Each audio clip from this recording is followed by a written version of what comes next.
বড়দিন উপলক্ষে অনেকেই বাড়িতে কেক বানান, তাই আমিও আজকে একটু কেক বানানোর চেষ্টা করলাম, চকলেট কেক। তাই দোকান থেকে কিনে নিয়ে চলে এসেছিলাম কিছু বিস্কুট, চকলেট বিস্কুট।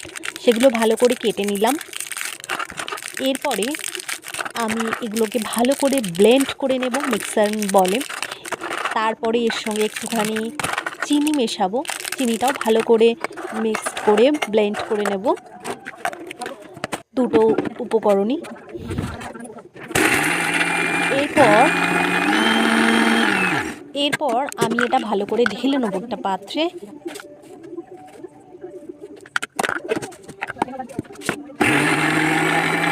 ওয়েট করছি হওয়ার জন্য। শীত বেশ জমিয়ে পড়েছে, গরম গরম কেক খেতে বাড়িতে বসে দারুণ লাগে। দোকান থেকে কিনে না এনে বাড়িতেই করে নেব।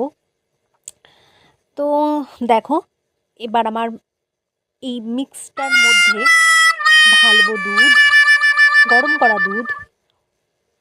এবার ভালো করে ফেটিয়ে নেব, খুব বেশি ফেটানোর দরকার নেই। দেখো আমার রেডি হয়ে গেছে। এরপরে আমি ঢালে নিলাম ইনোটা দিলে একটু কেকটা ফুলে ফেপে উঠবে।